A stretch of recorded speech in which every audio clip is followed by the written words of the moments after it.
So with that, welcome to our third seminar of this year.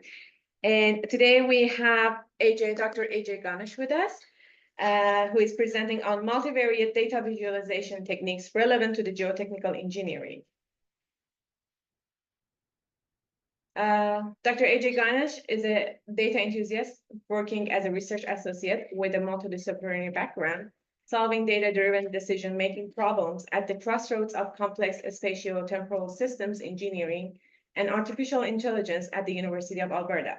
He has a Ph.D. in process control from University of Alberta, and his postdoctoral experience is from the Delaware Energy Institute. He has a master's from the Indian Institute of Technology, and he was focused on the mathematical system theory during his master's. He has been developing and applying artificial intelligence and machine learning solutions for modeling, optimizing, and managing subsurface process systems relevant to the oil and gas industry, focusing on the sustainability and environmental impact. Seasonally, he has been also teaching undergrad courses on process data analysis, process modeling and control, and engineering thermodynamics since 2021, which in this way, he has been able to share his passion and expertise in data analytics and complex spatio-temporal systems engineering with the next generation of the engineers. He is currently working on a state-of-art machine learning-based CO2 storage system modeling, risk assessing, and optimizing project worth $1.89 million with global partners. Impressive. Yeah. So the abstract for today's talk is as follows. Effective data visualization techniques are indispensable to express research methods, ideas, results of simulations, and experiments, and deconvolve the underlying relationship amongst different factors. Geotechnical engineering involves working with data involving spatial, temporal, and experimental dimensions. In this presentation, he will discuss various multivariate data visualization techniques that can effectively and efficiently be used to achieve the above described goals. Thank you again for joining us, and yeah. Thank you. That was quite elaborate and comprehensive. Thank you so much for doing that. Okay, I welcome you all for this grad seminar. I don't want to be in between you and your lunch, so please feel free to have your lunch and let's go along with the talk. So I just want to quickly give a little bit more abstract of what I did in my past. So from my PhD in process control from CME here, where I developed machine learning models which involve flow and geomechanics, mechanical models. So the overall idea was to use these machine learning models to solve okay, thank you. Yeah, solve problems wherein I need to balance both safety and economics in SAGD process. So this is the schematic. So we have these data-driven models for both flow and geomechanics, which is what used by the controller to optimize both factor of safety in our case and the total oil production. So this is kind of a classic closed loop scheme that we see in control engineering. So I was able to bring in this kind of a technique for managing SAGD process during my PhD. Okay, moving on. Okay, so this is what I'm doing currently. So I'm currently working on CO2 storage systems. I'm not able to get rid of this bar. Let me see. Okay, perfect. Okay, so these are a couple of problems that I'm working at the moment. So if we consider a CO2 storage hub, given the injection flow rate, am I able to model the pore pressure, temperature, and saturation in 3D? So which is spatial and temporal dynamics that we are seeing in this scenario. I mean, are we able to come up with machine learning models to actually foresee what will be happening for an unknown injection rate, given a set of known injection rate and a corresponding spatial and temporal dynamics? So this is what we call as supervised machine learning, wherein we have a set of labeled data sets And using this labeled data sets, we should be able to identify what the response looks like for an unknown set of inputs. So that's what it's happening here. And the applications of this is can we uh, can we assess any containment risk using these machine learning models? So, I mean, it's important for me to point here is, I mean, why should we be using machine learning models when we have like good simulators available to do this job is, so if you want to use it for optimization purposes, then you will have to compute gradients. That's one of the basics that we do in optimization. But if you want to compute gradients, then you need a lot of points to compute the gradients. And because each and every simulation takes a lot of time, so physics-based simulators are like not feasible to work with optimization schemes in general. So that's where these machine learning models comes into picture. And another application that we need machine learning applications is to assess risk or to come up with the distribution of any quantity that we are interested in. So in this, some of the problems that I'm trying to solve here is, given these reservoir characteristics like the KV-KH ratio, porosity, fracture pressure, and all of these, will I be able to construct the distribution of available CO2 pore volume for this set of reservoir characteristics? So this again involves kind of a Monte Carlo simulation kind of a setting, wherein we need to compute a lot of like simulations to build this kind of a distribution. And once we know the distribution, we can start talking about the confidence intervals and other statistical measures to quantify the risk. So this is another typical application of machine learning models in reservoir engineering. And we can also talk about CO2 EOR process, where we have both the complexities of storage and also kind of a SAC setting. Okay. So in CCS, this is only for a single hub here. So we have a network of hubs, and we need to have a network optimization as well when we are dealing with carbon capture systems in this case. So this is the network. So we have an inlet, an outlet, and we have multiple hubs playing into the picture. So there are a lot of factors that goes in when we are dealing with carbon capture utilization systems. And all of these needs like kind of a machine learning based models to solve optimization problems. Okay, yeah, that's a quick introduction, but coming to the main focus of today's talk. So we want to know different ways of visualizing data, because data visualization is extremely important because it helps us to deconvolve the underlying factors and what are those interactions that is happening underneath can only be visualized with great visualization tools. So I'll start with different types of data and finally go to the geotech specific. So we'll start with experimental data. So where we have n number of experimental runs, and run 1 and run 2 may or may not be correlated with each other. So we need a technique to visualize how exactly these a particular run looks like given the set of factors that goes into one particular experimental run. Then we will move on to the temporal data, where we have we want to plot a given quantity against time. And then we will move on to spatial data, where we have 2D and 3D data. We have both X and Y direction. And in 3D, we have 2D video. We can call this as a 2D video. We have X, Y, and Z data. And finally, we can also look at visualization techniques for spatio-temporal data, where we have both X, Y, Z, and temporal dimension as well.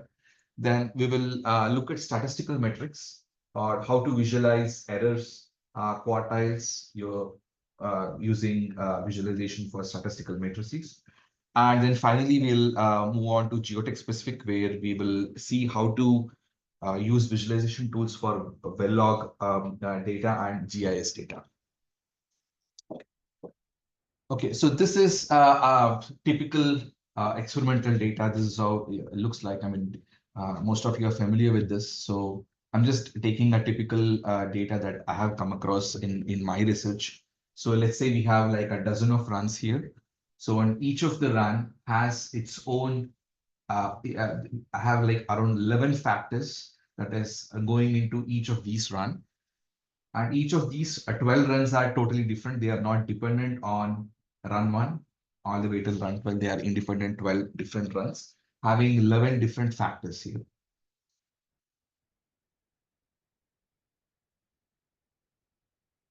Okay. So this is data is coming from one of the projects that I'm working here. So I have 11 different hub characteristics, and I have the available storage for this particular combination of experiment that's given here. So I'm not going to the details of this experiment, but I want to focus more on the visualization technique. My six.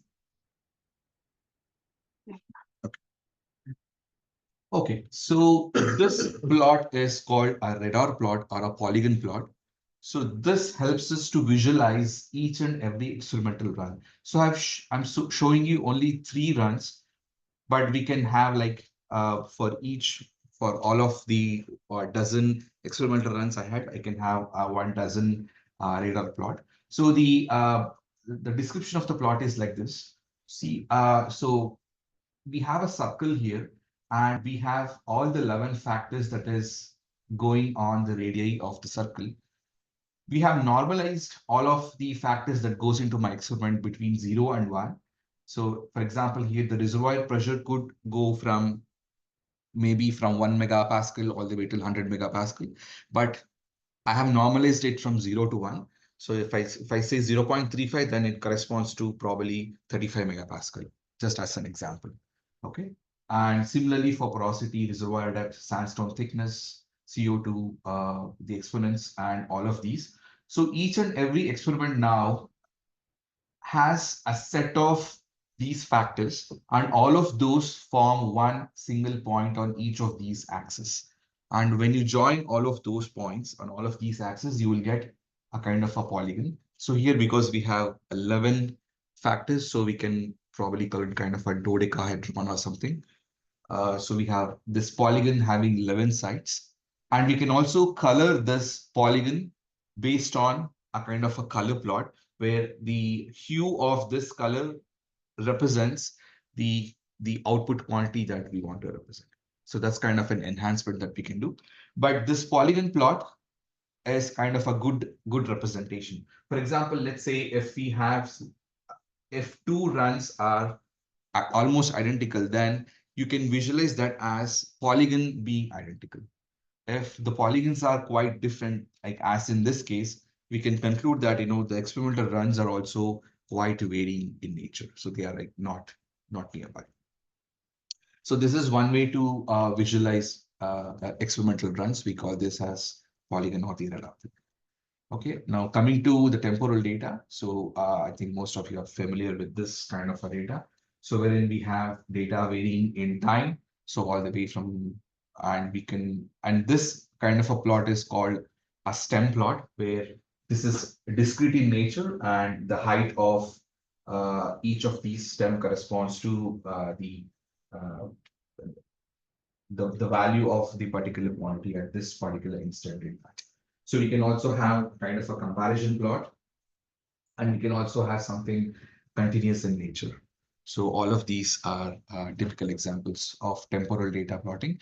And I also want to point here that in every slide, wherever I'm showing you visualization, I'm also showing you the tool that I've used to plot this. So I've used Python's Plotly tool to achieve this kind of visualization. And here I have used matplotlib of Python to achieve this. So this is another visualization of temporal data. So where we have, this is kind of a continuous in nature. So the previous plots were like discrete. And we can also have different colors where that signifies different scenarios of analysis in this particular. Okay, now coming to 2D spatial data visualization. So 2D spatial data can be effectively visualized using heat or contour maps. So the heat maps here, as the name says, goes all the way from blue to red. So blue signifies the lowest values and red signifies the highest values. And we have this. So this is a kind of a 2D cross section coming from a reservoir here. So as you can see, these different slices here shows you the distribution of a particular quantity of interest. In this case, it is pressure.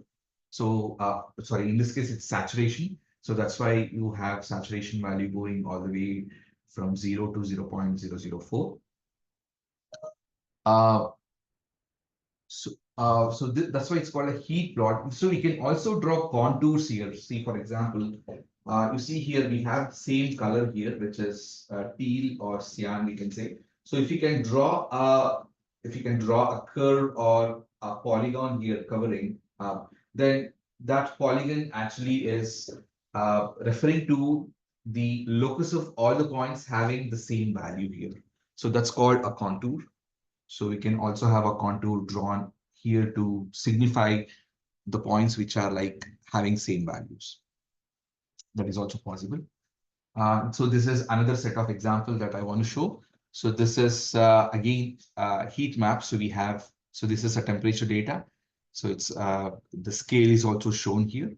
So this is one way to represent. So this plot also shows you how to represent error in terms of spatial data. So here to give a brief background about what's happening here. So this is the actual data coming from the simulator, and this is what the machine learning model has reconstructed. And the difference is being shown here in terms of how good or how bad the reconstruction is. So, and all of these have their own scale here to see what's happening in each and every grid point here. So this is called a scatter plot comparison. So wherein the actual data is plotted on x-axis and the reconstruction is plotted on the y-axis.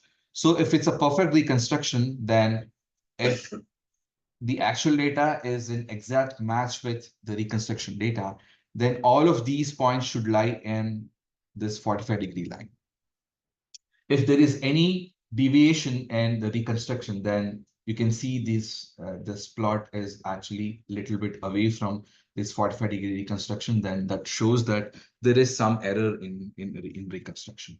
So which can also be visualized here in terms of error histogram. So histogram is now we are able to, if we can bin all these grid points here into different bins, then it shows us the frequency of each of these grid values here. So because most of the grid values here is actually around 0, which is, so this error histogram is drawn for this particular error data. So we have, so this is one way to visualize error in terms of histogram. And this is how the normalized error looks like across all the grid string. So we have around 3,000 grid points here. So for all of those grid points, if we can plot the normalized error, this is how it looks like. So this is one typical way to work with 2D frames, 2D spatial data. So coming to the final, the most difficult one, which is this 4D or the 3D video. So we have both X, Y, and Z, and also the data is evolving in time. So we have a 3D video that we can represent. So I've used Plotly to achieve this. So this is pretty much extension of whatever I showed in the last screen, but it's all, everything is happening in a 3D. Okay, so now coming to multivariate data. So now going back to the same set of experiments that we begin with. So now we have the gradient temperature, thickness, KV/KH ratio, reference depth, porosity, fracture pressure.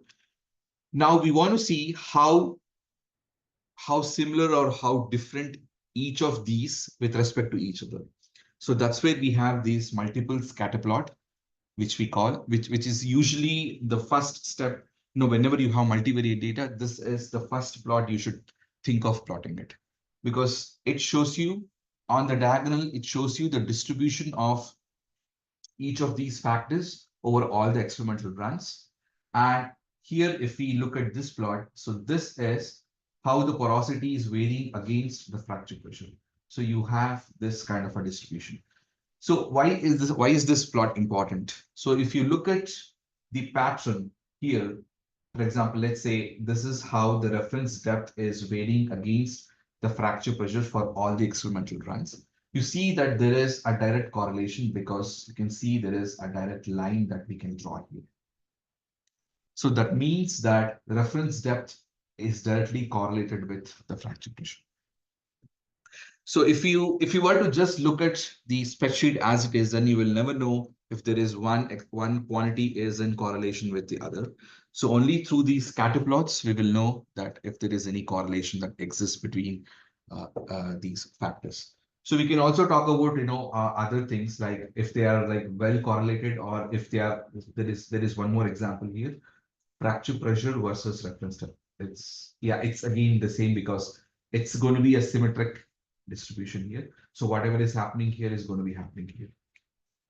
It's a flip. It's a diagonal flip. And if you look at this, for example, let's take this as an example, or even this as an example. We do not see any pattern at all. It's totally randomly. The experimental runs are like totally randomly distributed over the space. So that means that there is absolutely no correlation that exists between KVKH ratio and fracture pressure, for example, in this case.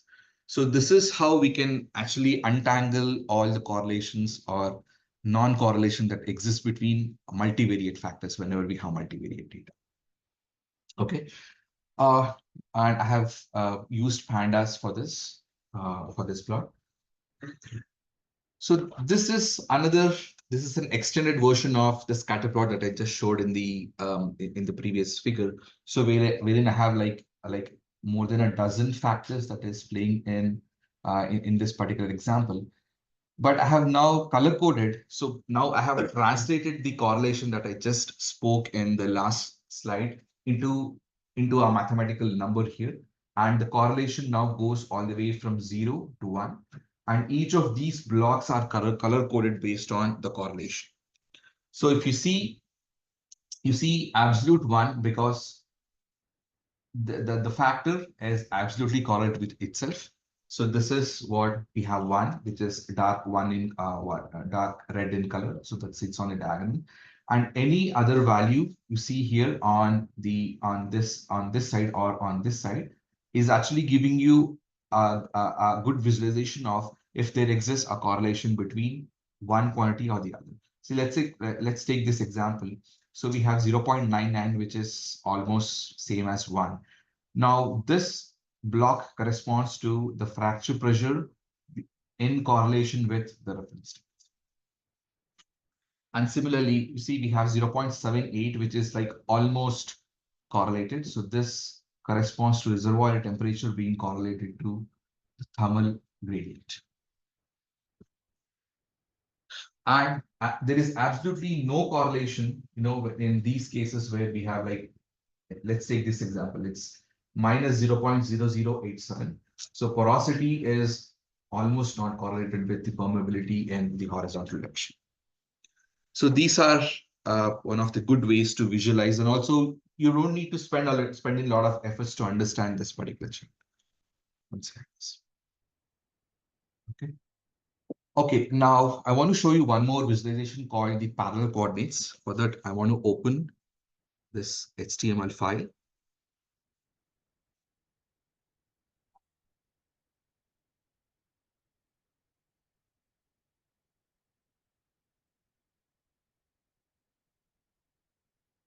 Okay, so this is called parallel coordinates. So in this case, I have 1, 2, 3, 4, 5, and 6 factors that I'm considering for my experiment.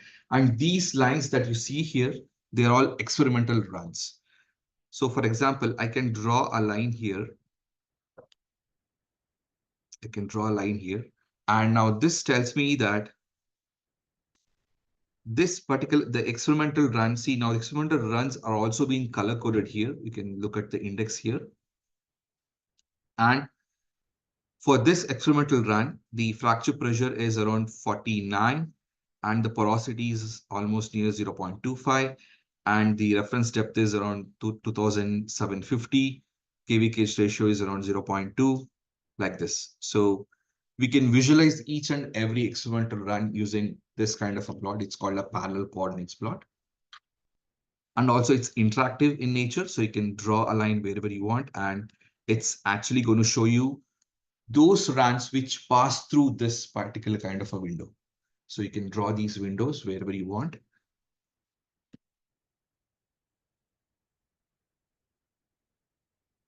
Click on this and it will remove all the windows. So this is all possible experimental runs that goes into your experiment. So this is another way to visualize your experimental runs.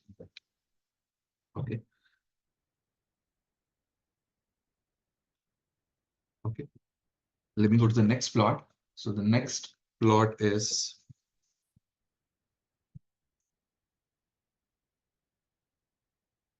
okay. This is this is how we we reconstruct a distribution of a given factor of given quantity of interest. So here I wanted to quantify the storage capacity against set of hub parameters. So that's what I have done is I have drawn the histogram of all the, I have carried out Monte Carlo simulations, and then I have done the histogram plot, and then I have just joined the top of my histogram with this kind of a distribution. So this is one way to, this is the best way, in fact, whenever we have Monte Carlo simulations going on in our experiment. So this is how we can kind of build the distribution of the quantity that we want to study.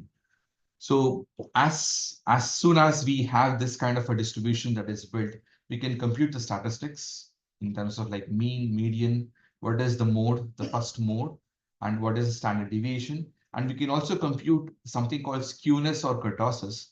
So this skewness or kurtosis is something that we work with non-Gaussian data. So whenever we have non-Gaussian distributions, which is usually the case in reservoir engineering, in terms of we usually have log normal distribution. So log normal is definitely far from being Gaussian distribution. So log normal distribution has some non-zero skewness and kurtosis. So this is a measure to say how deviated a given distribution is from Gaussian. So this is a way to visualize Monte Carlo simulations. Now let's move on to some other statistics. So we have something called a box and a whisker plot. So this is how it looks like. And I have also shown the corresponding Gaussian distribution for this particular whisker plot.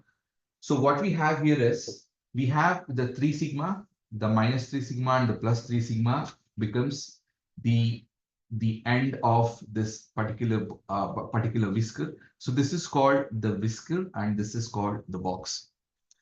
Okay.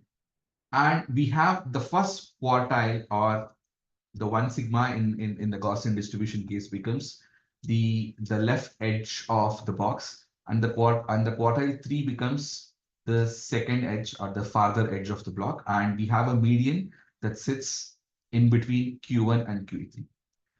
So you can say, I mean, what's so special about this kind of a visualization? So this kind of visualization comes in handy when we have non-Gaussian distributions.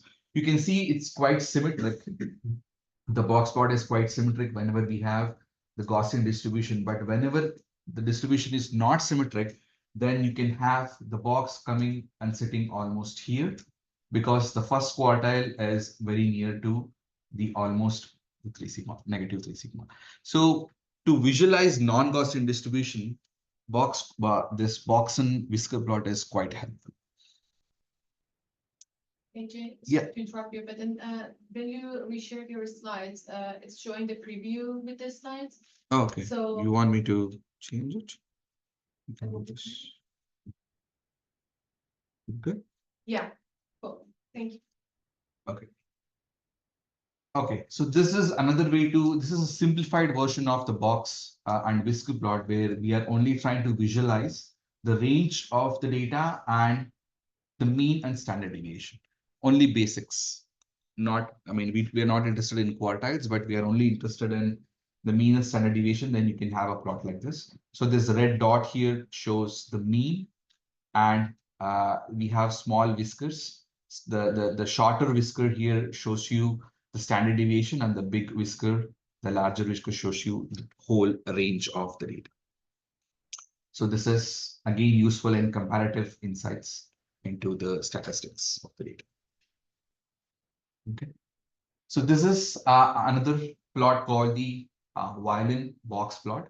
So this is integration of both box plot and also the distribution, the actual distribution of the data. So if you see this shape here is actually coming from the actual distribution of the data. So you have mirrored the distribution of the data here into the other side. So you have both, and inside this we have the box plot. So you have the best of both box plot and the distribution. So that's what is happening in this kind of a violin plot. So this is how the violin plot looks like for other data sets which have smaller variances, and also when you have multiple modes. So this is how it shows up in the violin. Yeah, this is another kind of a variation of the same violin plot. So this is called the overlap histogram. So we can kind of overlap all the histograms, multiple histograms, and see how they vary with respect to each other whenever we have multiple histograms. So this is another simpler way to visualize multiple histograms. Okay, now finally coming to the data which is most relevant for geotech. And you guys, maybe if you are working on GIS data. So this is a typical example of a data set I'm showing you. So where we have the latitude and longitude of facilities given along with the reference year. And we also know what is the CO2 that is emitted by this particular facility in megatons per year. So, so now what is happening here is, so we need to exactly locate this latitude and longitude in the map, and also represent how much of CO2 or whatever quantity of interest that this particular facility is producing. Okay, so I've used something called Folium from Python to achieve this visualization. So I want to open my HTML file here. So this is coming from this plot. So this is GIS map of the top 15 CO2 emitters, which is cumulative till 2022 sites in Alberta. So what we have here is we have a like kind of heat map that goes, the minimum emission is in 32 megatons and the maximum is in 211. And you can see that this emission is now represented as circle. So the radius of the circle is the cumulative CO2 emitted, and the location of this particular circle is coming from the latitude and longitude that was given to us in the Excel sheet. So I can zoom in. So you can zoom in and see exactly what the location is. And if you click on this, it will also show you the cumulative CO2 emitted here. And the color is showing you if it's on the lower end or the higher end. Okay. So this is one way to visualize GIS data. And we can also, there is something when it comes to GIS data. So there are multiple ways to visualize. So this is the one that I showed you here. This is called the Folium package, and this is coming from Plotly. So this is another way to visualize GIS data. So this is giving you even more like a broader perspective than the previous one. So you can again click on this. So you have the similar kind of a heat map here for the CO2 emission. So if you click on this, it will give you the facility name and also the latitude, longitude, and which year, and also what is the CO2 emission. Okay. So often we also have data called these polygon data. So this is, so all of these data set I have got from Government of Alberta. And so this is regarding how much of CO2 emission that is happening in and around Alberta. So this is called a polygon plot. So if you click on this, it will show you the exact area of interest. So here in this case, it is going like this. So it's a very complex polygon, which is shown in a particular color. So this can represent various information in terms of what is the lease area, or maybe what is the area that this particular company is covering in. So it can represent various characteristics. But if you are given like multiple latitudes and longitudes, so here, remember, this is called a shapefile. So each and every latitude and longitude of this location is stored in the shapefile, and we need to plot this in the real map. And we also have these data available for this particular shapefile. So it could be, so what is the total area that this particular agreement covers, and what is the term rate, and all of these meta information is also present in the shapefile, which also needs to be displayed. Okay, and this is another type of GIS data. So this is the Alberta carbon trunk line, if you have heard of this. So it goes all the way, it starts around near the Fort Sask, near the chemical park in Fort Sask, and it goes all the way till Lacombe, near Red Deer.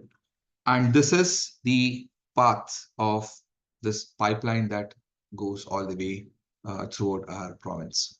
So this is also, if you click on this, it will show all the details. So it's the ACTL is managed by Wolf Carbon. So we have the company name, and also we have a lot of metadata that is available for visualization.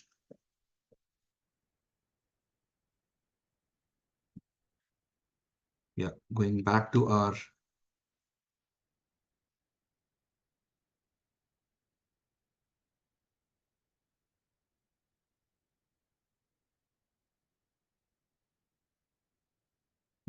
presentation. So the next type of data I want to show you is the well log data. So this is an NMR data for each and every depth here, and we have the T2 relaxation time. I have 65 different T2 times available for each depth, and this data now needs to be processed and visualized. So that's the task we have. So now what I've done is I've carried out clustering over all of these depths, and I have clustered the data at a different depth into 7 clusters. And each of the points going into those clusters are shown in this kind of a bar graph. Okay, and the distribution of the T2 time for each of these clusters is also shown like this. It's also shown. So we have 7 different clusters. So this is how the distribution looks for all the 7 clusters. And this is how we visualize, or we classify each and every depth into different clusters. So we have 7 clusters. So we have 7 colors, and the depth goes all the way to 3350 meters. And if you look at the same color, it belongs to the same cluster. So here the cluster here translates to the rock. So whenever I have the data coming from my NMR sensors, so then that data actually contains the signature of the rock type, and the machine learning model is able to identify that particular signature and is able to classify these depths into different clusters, saying that, okay, the rock type at this particular depth is similar to that of this. So you can extend that explanation for all of those clusters. Okay, so this is how we visualize well log data. Okay, I think I've given you a lot of data visualization tools. So I just want to show you a kind of a spectrum of all of these tools available for us to work with any kind of data that we have. Okay, so at the lower end of the spectrum, it is primarily drag and drop and click based. So you just have to drag and drop your Excel sheet, and it's going to process everything, and it's going to do it for you. And as you expect, these are all paid ones. or which is very expensive to buy. And on the other end of the spectrum, we have the primary programming based languages, which is Python mainly, and also R if you are like familiar with statistical processing. So these are free, but of course you need some training, or you need to put in some kind of effort to achieve this kind of visualization tools. So, but the good news is we do have some free tools available, which are like drag and drop for research purpose. So I have come up with this set of tools that is actually shown in the University of Berkeley website. So this Tableau is a very famous visualization tool, which is a smaller version of that is available to public to be used. So this is like a almost kind of a drag and drop tool. So you just have to feed in the spreadsheet, and it's going to do its best to visualize the data. And you can also think of a tool called OpenRefine. So I can share this link with you. You can take a closer look at the tools, and if anything is useful for you, then I think this presentation will be successful if you are able to get any of these tools to be working for you. Yeah, these are all set of tools that I want to present to you to be used for your research purpose, apart from Python, which is always available. Okay, with that I conclude my presentation. So I want to show a couple of these acknowledgements where the funding is coming from. So I'm working on the project called Action, which is an Act 3 project, and some of the data is coming from ActiveStore, which is coming from PTRC, and also the funding is also coming from emission reduction lab. So these are my teammates, and I also have Noga, who is actually doing the clustering steps. Thank you.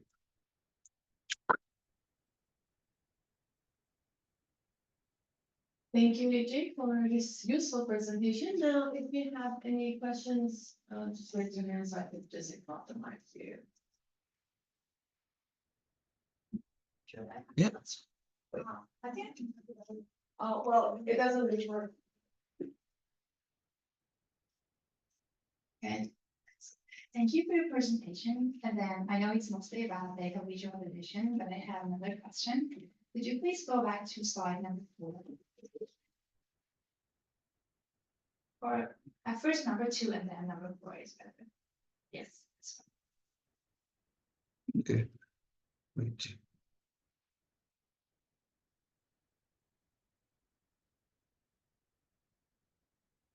Yeah. Okay. For the distribution, you're showing the available CO2 storage for volume. How did you find this distribution?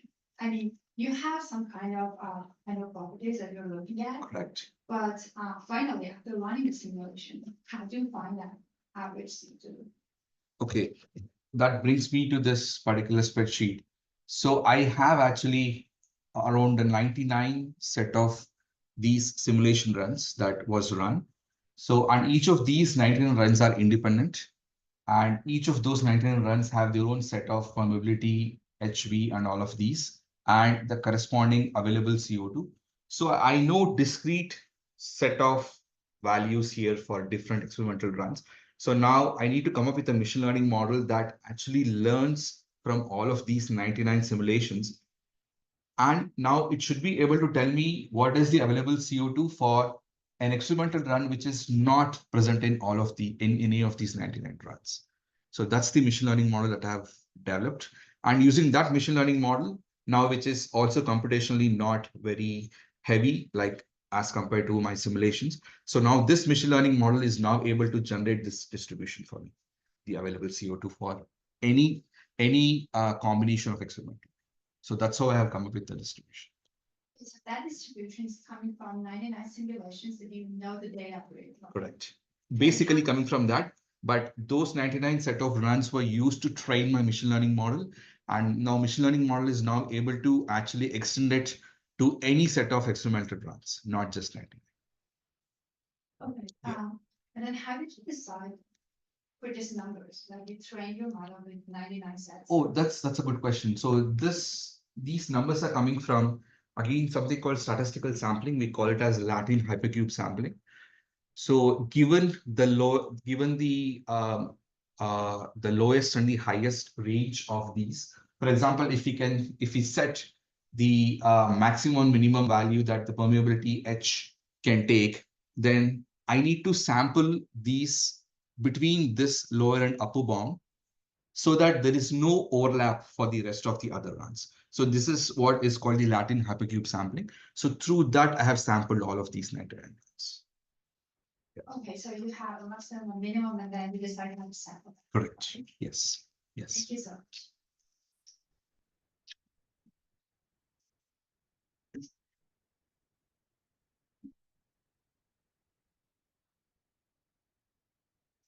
Thank you for the presentation. My question is, if we want to plan some laboratory models, what visualization methods would you recommend for that project? Okay, so which is again brings me to this. So this is one of the ways to visualize experimental runs, and also it depends on the purpose. So data visualization is very much purpose dependent. So if your purpose is to show that the experimental runs are independent of each other, then I think this is one way to show that your experimental runs are independent. And if you want to show, probably you may want to show dependence of the runs, then I think the multivariate plot, the correlation plot that I showed is another way to go with. What is the minimum number of runs do you require to visualize? Or you can do with any number of runs, even with two. So multivariate is anything more than one. So even with two, you can actually visualize. That's for to reduce the error size, like we have. Okay, are you talking about the distribution and the number of experimental runs? Yeah. Yeah, that is subjective. So that depends. Well, that's why we have something called validation. So wherein whatever, for example, if let's say I have 99 set of runs, then I won't be using all my 99 set to develop my machine learning model. I'll only be using probably 80 to develop my machine learning model. And I still have 90 runs, which is coming from the ground truth, which I'll use to validate the machine learning. If the validation is successful, then I'll keep it. Otherwise, I'll have to look for something else. I have a question. So exactly on slide 12 and like on slide 11 as well. So these correlation factors are about like linear correlation, or we can define that if you want a polynomial. Good, that's a good question. Yes. Yeah. This particular plot is coming from linear correlation, but we can specify non-linear or polynomial correlations as well. Yes. Okay, awesome.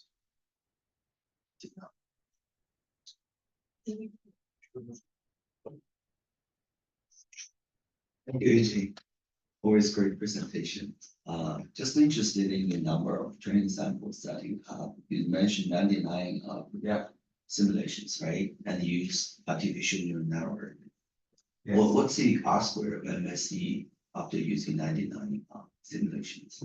Okay, well, because that was out of the scope of today's presentation, I haven't put any of those data. Yeah. But I was, well, I initially started with 33 runs, but the R-square was pretty bad for that. 33 was not enough. But with 99 set of runs, my R-square is going almost till 0.88.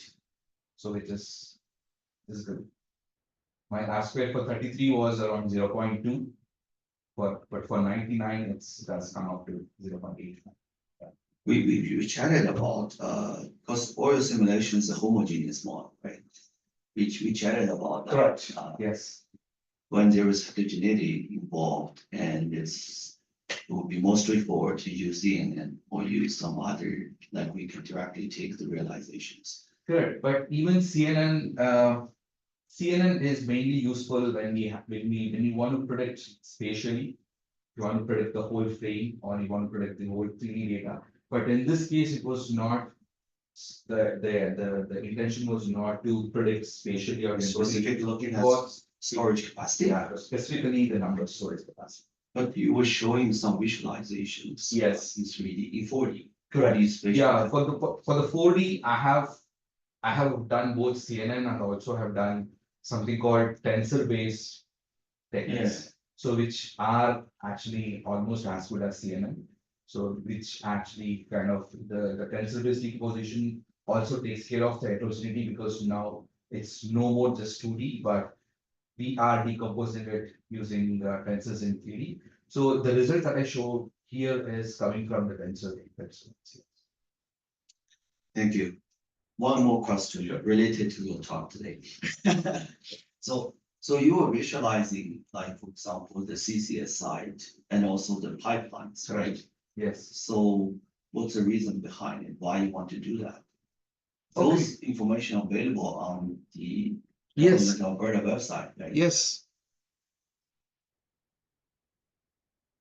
So that brings me to my other research, which is this.